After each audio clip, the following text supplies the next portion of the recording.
ഇപ്പോൾ വരുന്നൊരു വാർത്തയാണ്. ബിഗ് ബോസ് താരം ജിൻഡോയ്ക്കെതിരെ മോഷണ കേസ്. Body building centre. അയ്യോ, രാജാവിനെതിരെ കേസോ?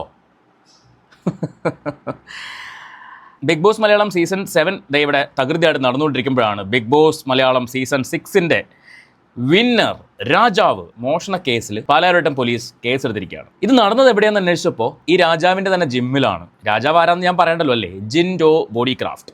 ഇപ്പോൾ ബോഡി ക്രാഫ്റ്റ് വാലായിട്ടില്ല. ഇൻസ്റ്റയൊക്കെ നോക്കിക്കഴിഞ്ഞാൽ വേറെ എന്തോ പേരാണ്, ജിൻഡോ എന്തോ വീട്ടുപേര് കുടുംബ പേര് എന്തൊക്കെയാണ് കൊടുത്തേക്കുന്നത്. ബിഗ് ബോസ് സീസൺ കണ്ടതിൽ വെച്ച് ഏറ്റവും വൃത്തികെട്ട കണ്ടസ്റ്റൻറ്റ്, കപ്പടിക്കാൻ ഒരു യോഗ്യതയും ഇല്ലാത്ത കണ്ടസ്റ്റൻറ്റ്. ബിഗ് ബോസിൽ പിടിക്കപ്പെടാത്തത് CCTVയിൽ പെട്ടു എന്ന് വേണമെങ്കിൽ പറയാം. നമുക്ക് എന്തായാലും ഈ വാർത്തയുടെ വിശദമായിട്ടുള്ള കാര്യങ്ങൾ എന്താണെന്ന് കേട്ട് നോക്കാം. മോഷണം നടത്തിയതിനാണ് കേസ്. വിലപ്പെട്ട രേഖകളും 10,000 രൂപയും മോഷ്ടിച്ചെന്നാണ് പരാതി. ജിൻഡോ ജിമ്മിൽ കയറുന്നതിൻ്റെ CCTV ദൃശ്യങ്ങൾ സഹിതമാണ് പരാതി. പാലാരിവട്ടം പോലീസാണ് ഇപ്പോൾ കേസെടുത്തിരിക്കുന്നത്. ജിൻഡോ ബിഗ് ബോസിലെ ഒരു താരമായിരുന്നു. ഇപ്പോൾ ഇൻസ്റ്റഗ്രാമിലടക്കം ഒരു സോഷ്യൽ മീഡിയ സെലിബ്രിറ്റി കൂടിയാണ്. അപ്പോൾ ജിൻഡോ ഒരു ജിമ്മിൽ മോഷണം നടത്തിയെന്ന പരാതിയാണ് ഉള്ളത്. ആ ദൃശ്യങ്ങൾ CCTVയിൽ കാണുന്നത് ജിൻഡോ ഒരു രാത്രി വാതിൽ തുറന്ന് കയറുന്നതാണ്. ചില രേഖകളും 10,000 രൂപയും ജിൻഡോ കൊണ്ടുപോയി എന്നാണ് ഇപ്പോൾ ഈ പരാതിയിൽ പറയുന്നത്. അപ്പോൾ ഈ വാർത്തയുടെ കൂടുതൽ വിശദാംശങ്ങൾ. ശരിക്കും ജിൻഡോ മണ്ടനാണോ അതോ മണ്ടനായിട്ട് അഭിനയിക്കുകയാണോ എനിക്ക് മനസ്സിലാവുന്നില്ല. മണ്ടനാണോന്ന് തോന്നാൻ കാരണം ജിൻഡോയുടെ തന്നെ ജിമ്മ്, ജിൻഡോ വർഷങ്ങളായിട്ട് നടത്തിക്കൊണ്ടിരുന്ന ജിമ്മ്, അതിപ്പോൾ ലീസിന് കൊടുത്തേക്കുന്നു. അവിടെ CCTV ഉണ്ടെന്ന് മനസ്സിലാക്കാനുള്ള സാമാന്യ ബോധം ഇവനില്ലേ? ഇത്രയും വർഷങ്ങളായിട്ട് എല്ലാ പേക്കൂത്തുകളും നടന്നുകൊണ്ടിരുന്ന ഒരു സ്ഥാപനം. ജിൻഡോ എനിക്ക് പേഴ്സണലി അറിയുന്ന ഒരു വ്യക്തിയായിരുന്നു. ഇപ്പോൾ കോൺടാക്റ്റ് ഒന്നുമില്ല കുറേ കാലമായിട്ട്. സോ ഇപ്പോൾ ഈ വാർത്ത എന്ന് പറയുന്നത് ഇത് കേട്ടപ്പോൾ തന്നെ എനിക്ക് ശരിക്കും സന്തോഷം തോന്നി. കാരണം കർമ്മ എന്നൊരു സാധനമുണ്ട്. പല നാൾ ചെയ്യുന്ന കള്ളം ഒരു നാൾ പിടിക്കപ്പെടും. ഇപ്പോൾ മോഷണം മാത്രമല്ല കള്ളം, മറ്റു പല കള്ളങ്ങളും നമുക്ക് ചെയ്യാം. അപ്പോൾ അങ്ങനെ ജിൻഡോ ചെയ്ത കള്ളങ്ങളുടെ ഒരു ചെറിയ ഭാഗമാണ് ഈ ഒരു സാധനം. അത് ദേ ഇപ്പോൾ വന്ന് പെട്ടു. വലിയ വലിയ കാര്യങ്ങൾ ചെയ്തപ്പോൾ ജിൻഡോ പെട്ടില്ല. പക്ഷേ ഇപ്പോൾ ദേ നിസ്സാരൊരു മോഷണം 10,000 രൂപയും അവിടെ ഇരുന്ന് എന്തൊക്കെ ഡോക്യുമെൻറ്റ്സ് അടിച്ചു മാറ്റിയതിലാണ് പോലീസ് കേസെടുത്തേക്കുന്നത്. CCTV ഫുട്ടേജ് വരെ കിട്ടിയിട്ടുണ്ട്. ഈ വാർത്തയുടെ എന്താണ് വിശദമായിട്ടുള്ള വിവരം നമുക്കൊന്ന് കേട്ട് നോക്കാം, എന്നിട്ട് നമുക്ക് ബാക്കി നോക്കാം. അശ്വിൻ വല്ലത്താണ് ഇപ്പോൾ കൊച്ചിയിൽ നിന്നും ചേരുന്നത്. ഇപ്പോൾ പുറത്തൊരാൾ നിൽക്കുന്നു കൂടി സംശയമുണ്ട്. അതോ അതിൻ്റെ അല്ല, ജിൻഡോ തന്നെയാണ്. അശ്വിൻ, എന്താണ് സംഭവം? ഈ 10,000 രൂപയൊക്കെ ഒരു താരം ഒരു ജിമ്മിൽ കയറി മോഷ്ടിക്കാനുണ്ടായ സാഹചര്യം എന്താണ്? ഈ കേസിന്റെ ആധികാരികത. അനൂപ്, വെണ്ണലയിലുള്ള ബോഡി ക്രാഫ്റ്റ് ബോഡി ബിൽഡേഴ്സ് എന്ന ജിംനേഷ്യം, അത് ജിൻഡോയുടെ തന്നെ ജിംനേഷ്യമാണ്. ഒരു വർഷം മുൻപാണ് ജിൻഡോ ഇത് ലീസിന് നൽകുന്നത്. ഇത് ലീസിന് നൽകിയതിന് ശേഷം ഈ ജിം ഉടമയുമായി ജിൻഡോയ്ക്ക് ചില പ്രശ്നങ്ങളുണ്ടായിരുന്നു. ഈ ജിം നടത്തിപ്പുകാരി ജിൻഡോയ്ക്കെതിരെ ഒരു പീഡന പരാതി നൽകിയിരുന്നു. ജിൻഡോ ഇവരെ ഉപദ്രവിക്കുന്നു എന്നൊക്കെയുള്ള തരത്തിലൊരു പീഡന പരാതി നൽകിയിരുന്നു. അതിൽ കഴിഞ്ഞ ദിവസമാണ് ജിൻഡോയ്ക്ക് മുൻകൂർ ജാമ്യം ലഭിക്കുന്നത്. പിന്നെ പീഡന പരാതിയെ പുള്ളിക്ക് ഒരു പുത്രിയായിട്ടുള്ള കാര്യമല്ല. കാരണം ഇപ്പം തന്നെ എത്രയോ പരാതികളായി.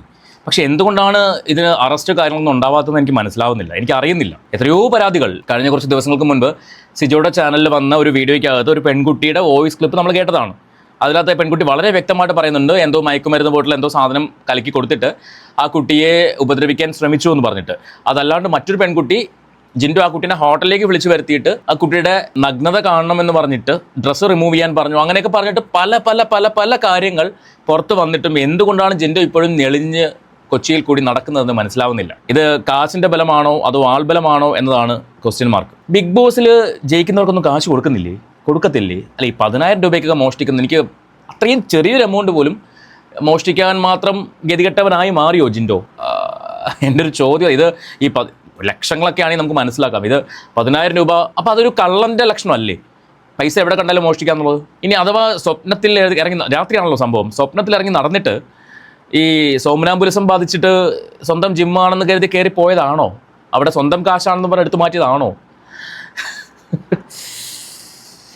ബിഗ് ബോസിനകത്ത് കിടന്ന് കാണിച്ച പേക്കൂത്തുകൾ, അവിടെ കിടന്ന് കാണിച്ച ഉടായ്പകൾ, കള്ളങ്ങളൊക്കെ പിടിക്കാതിരുന്നപ്പോൾ ഇപ്പോൾ ദേ ഇവിടെ വന്നിട്ടൊരു നിസാര കാര്യത്തിന് കേസായിരിക്കുകയാണ്. ശരിക്കും നേരത്തെ പറഞ്ഞ പോലെ ശരിക്കും സന്തോഷം തോന്നുന്നുണ്ട്. പീഡന കേസായി, ഡ്രഗ് കേസായി, ഇത് ഇപ്പോൾ മോഷണ കേസുമായി. ജിൻഡോ അറിയാതെ ഒരു കാര്യം പറഞ്ഞു പോയതാണ് സിജോയ്ക്കെതിരെ. സിജോനെ ആലപ്പുഴ വെച്ചിട്ട് ആരൊക്കെ പിടിച്ച് കെട്ടിയിട്ടു.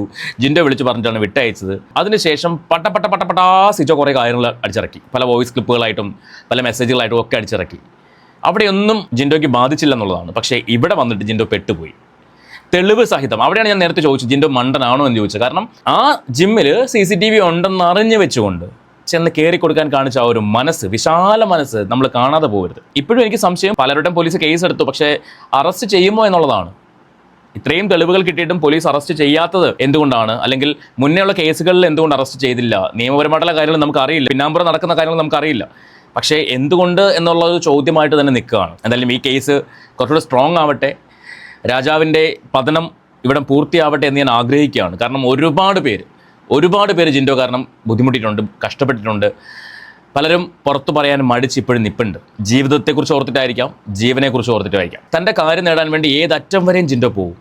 ജിൻഡോയുടെ സംസാരമൊക്കെ ആ രീതിയിലാണ്. സംസാരിച്ച ആളുകളെ വശത്താക്കാനും ആളുകളെ കൺവിൻസ് ചെയ്യാനും ജിൻഡോയ്ക്ക് ഭയങ്കര കഴിവാണ്. എരന്ന് തിന്നുന്നവനെ തുറന്ന് തിന്നുന്ന ഒരു പേഴ്സണാലിറ്റി, അതാണ് ജിൻഡോ. അപ്പോൾ ചോദിക്കും, നിൻ്റെ ഇന്നുപോലെ കാശ് മേടിച്ചിട്ടുണ്ടോ? കാശ് മേടിക്കണ്ട, 1 രൂപ പോലും മേടിക്കണ്ട. പക്ഷേ ജിൻഡോനെ അറിയുന്ന ഒരാൾ പോലും കുറച്ച് നാൾ കഴിഞ്ഞാൽ ജിൻഡോനെ കുറിച്ച് നല്ലത് പറയത്തില്ല. അത് ജിൻഡോനെ അറിയുന്ന ആൾക്കാർക്ക് വളരെ വ്യക്തമായിട്ട് അറിയാം. എനിവേ, ഈ ഒരു വിഷയത്തിൽ ആശാൻ പെടും, ഉറപ്പുള്ള കാര്യമാണ്. കാരണം ലീസിന് കൊടുത്ത സ്ഥാപനത്തിൽ അതിക്രമിച്ച് കയറി മോഷണം നടത്തി എന്നത് കേസ് ലീസ് വയലേഷനാണ്. അങ്ങനെ അതിക്രമിച്ച് കയറാനുള്ള റൈറ്റ് ഒന്നും ആർക്കും ഇല്ല. സ്വന്തം സ്ഥാപനമാണെന്ന് പറഞ്ഞിട്ടൊന്നും കാര്യമില്ല. കാരണം ഇതിപ്പോൾ മറ്റൊരാൾക്ക് ലീസിന് കൊടുത്തതാണ്. അവിടെ കള്ളത്താക്കോൽ ഉപയോഗിച്ച്, അതായത് അതിനായിട്ട് ഒരു ഡ്യൂപ്ലിക്കേറ്റ് കീ എന്തായാലും ജിൻഡോയിൽ കാണും.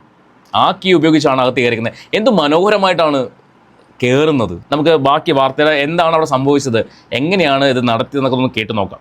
ജിം നടത്തിപ്പുകാരി ജിൻഡോയ്ക്കെതിരെ ഒരു പീഡന പരാതി നൽകിയിരുന്നു. ജിൻഡോ ഇവരെ ഉപദ്രവിക്കുന്നു എന്നൊക്കെയുള്ള തരത്തിലൊരു പീഡന പരാതി നൽകിയിരുന്നു. അതിൽ കഴിഞ്ഞ ദിവസമാണ് ജിൻഡോയ്ക്ക് മുൻകൂർ ജാമ്യം ലഭിക്കുന്നത്. ഇന്നലെ പുലർച്ചെയാണ് ജിൻഡോ ഈ ജിമ്മിൽ ഡ്യൂപ്ലിക്കേറ്റ് കീ ഇട്ട് ഈ ജിമ്മിൽ കയറുന്നത്. ഇന്നലെ പുലർച്ചെ CCTV സ്റ്റാമ്പിങ്ങിൽ കാണാം. 18-ാം തീയതി പുലർച്ചെ 1 മണിയോടുകൂടിയാണ് ജിമ്മിൽ കയറുന്നത്. ജിമ്മിൽ കയറിയ ശേഷം ജിൻഡോ അവിടെ നിന്ന് ചില വിലപിടിച്ച രേഖകളും ജിമ്മുമായി ബന്ധപ്പെട്ട, ജിം നടത്തിപ്പുമായി ബന്ധപ്പെട്ട ചില രേഖകളും 10,000-ലധികം രൂപയും മോഷ്ടിച്ചു എന്നുള്ളതാണ് പരാതി. പാലാരിവട്ടം പോലീസിലാണ് ജിം നടത്തിപ്പുകാരി ഈ പരാതി നൽകിയിരിക്കുന്നത്. അങ്ങനെയാണ് ഈ CCTV ദൃശ്യങ്ങൾ സഹിതമാണ് പരാതി നൽകിയിരിക്കുന്നത്. മാത്രമല്ല, ഇതിനകത്ത് കയറിയ ജിൻഡോ അവിടെയുള്ള CCTV ക്യാമറ നശിപ്പിച്ചു എന്നും പരാതിയുണ്ട്. ജിമ്മിനകത്ത് കയറിയ ജിൻഡോ CCTV ക്യാമറ നശിപ്പിച്ചു എന്നുള്ള പരാതിയുമുണ്ട്. അങ്ങനെ ഈ CCTV ദൃശ്യങ്ങൾ സഹിതം പരാതി നൽകിയ ശേഷമാണ് ഇന്നലെ പാലാരിവട്ടം പോലീസ് ജിൻഡോയ്ക്കെതിരെ കേസ് എടുത്തിരിക്കുന്നത്. ഈ ജിം നടത്തി ലീസിന് നൽകിയതുമായി ബന്ധപ്പെട്ട് ഇവർ തമ്മിൽ നേരത്തെയും ചില തർക്കങ്ങളുണ്ടായിരുന്നു. മാത്രമല്ല, ഈ ജിം നടത്തിപ്പുകാരി ജിൻഡോയ്ക്കെതിരെ ഒരു പീഡന പരാതി ഉന്നയിച്ച സാഹചര്യം ഉണ്ടായിരുന്നു. ആ പരാതിയിലും ജിൻഡോയ്ക്കെതിരെ കേസെടുത്തിരുന്നു. ജിൻഡോയ്ക്ക് കേസിൽ മുൻകൂർ ജാമ്യം ലഭിച്ചിട്ടുണ്ട്. ഇതിനിടെയാണ് ജിൻഡോ ഈ ജിമ്മിൽ അതിക്രമിച്ച് കയറുകയും ഡ്യൂപ്ലിക്കേറ്റ് കീ ഉപയോഗിച്ച് അതിക്രമിച്ച് കയറുകയും അവിടെ നിന്ന് 10,000 രൂപ മോഷ്ടിക്കുകയും ചെയ്തു എന്നുള്ളൊരു പരാതി ഉയരുന്നത് കണ്ടല്ലോ. അപ്പോൾ അതിക്രമിച്ച് കയറിയതാണ്. ജിൻഡോയുടെ വീക്ക്നെസ് എന്ന് പറയുന്നത് പണം, പെണ്ണ്, ഡ്രഗ്. ഇത് ജിൻഡോയുടെ ഒരു വീക്ക്നെസ് ആണ്. ജിൻഡോയുടെ ആദ്യ ഭാര്യ കളഞ്ഞിട്ട് പോയത് ഇത് തന്നെയാണ് റീസൺ. രണ്ടാമത്തെ അമേരിക്കക്കാരി ഒരു ലേഡി ഉണ്ടായിരുന്നല്ലോ, അവർ കളഞ്ഞിട്ട് പോകാനുള്ള കാരണവും ഇതൊക്കെ തന്നെയാണ്.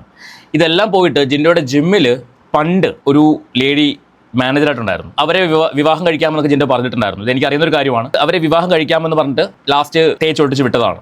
അവരവിടെ നിന്ന് വിട്ടുപോയി. അപ്പം ഇങ്ങനെ ഒരുപാട് കാര്യങ്ങൾ ജിൻഡോയ്ക്കെതിരെ അറിയുന്ന ഒരുപാട് പേരുണ്ട്. സോ ഈ ഒരു കേസിൽ ജിൻഡോ എന്തായാലും പെടണം. കാരണം എന്നാലേ ജിൻഡോ പഠിക്കുകയുള്ളൂ. ഒരുപാട് പേരെ ദ്രോഹിച്ചിട്ടുണ്ട്. പലപ്പോഴും ശ്രദ്ധിച്ചൊരു കാര്യം, ജിൻഡോ ജെൻസിന് ട്രെയിനിങ് കൊടുക്കുന്നത് ഞാൻ കണ്ടിട്ടില്ല. ജിൻഡോയുടെ ഇൻസ്റ്റാഗ്രാമിലെ പോസ്റ്റുകളായിക്കോട്ടെ, ജിൻഡോയുടെ മറ്റു പല വീഡിയോകളായിക്കോട്ടെ, ഇതിലൊന്നും തന്നെ ജെൻസിന് ട്രെയിനിങ് കൊടുക്കുന്ന, ജിൻഡോ പേഴ്സണലായിട്ട് ട്രെയിനിങ് കൊടുക്കുന്ന ജെൻസിനെ കണ്ടിട്ടില്ല. ഇനി അങ്ങനെ ജിൻഡോ ട്രെയിനിങ് കൊടുക്കണമെങ്കിൽ അതൊരു സെലിബ്രിറ്റി ആയിരിക്കണം, സിനിമാ താരമായിരിക്കണം. അതല്ലാതെ ജിൻഡോ ട്രെയിനിങ് കൊടുക്കുന്ന എല്ലാം ലേഡീസിനാണ്. അതിൻ്റെ ഗുട്ടൻസ് എനിക്ക് അങ്ങോട്ട് മനസ്സിലാവുന്നില്ല. പലരെയും കാണുമ്പോൾ ജിൻഡോയ്ക്ക് ബോഡി ഷേപ്പ് ചെയ്യണ്ടേ, ബോഡിയുടെ ആ പാർട്ടിൽ ഫാറ്റ് കൂടിയിരിക്കുകയല്ലേ, അതൊന്ന് മാറ്റണ്ടേ. സോ ജിമ്മിലേക്ക് വാ, നമുക്ക് സെറ്റാക്കാം. ഇതാണ് ജിൻഡോയുടെ സ്ഥിരം പല്ലവി. ബിഗ് ബോസ് രാജാവാവുന്നതിന് മുൻപുള്ള ജിൻഡോനെ എനിക്കറിയാം. എല്ലാവർക്കും അറിയുന്നത് ബിഗ് ബോസിന് ശേഷമുള്ള ജിൻഡോനെയാണ്. പക്ഷേ ബിഗ് ബോസിന് മുൻപുള്ള ഒരു ജിൻഡോ ഉണ്ടായിരുന്നു. ഈ ഉടായ്പകളെല്ലാം കാണിച്ചു നടന്നൊരു ജിൻഡോ. അന്നൊന്നും അത് ആർക്കും അറിയില്ല. പക്ഷെ ഇപ്പോൾ ബിഗ് ബോസ് വിന്നർ ആയപ്പോൾ ജിൻഡോനെ നാട്ടുകാർ അറിഞ്ഞു തുടങ്ങി. അതുകൊണ്ട് തന്നെ ജിൻഡോ ചെയ്യുന്ന ഏത് കാര്യവും പുറത്തേക്ക് ഫ്ലാഷ് ആവും പെട്ടെന്ന്. മുന്നേ ഉള്ള കാര്യങ്ങൾ അധികം ആർക്കും അറിയത്തുമില്ല. എനിവേ, ഈ ഒരു കേസിൽ പെടട്ടെ. നമുക്ക് കാത്തിരുന്ന് കാണാം ബാക്കി വിശേഷങ്ങളൊക്കെ. മറ്റൊരു വീഡിയോ ആയിട്ട് വീണ്ടും കാണാം. ഈ വിഷയത്തിൽ നിങ്ങളുടെ അഭിപ്രായം എന്താണെന്ന് വെച്ചാൽ എന്തായാലും കമൻറ്റ് ചെയ്യണേ.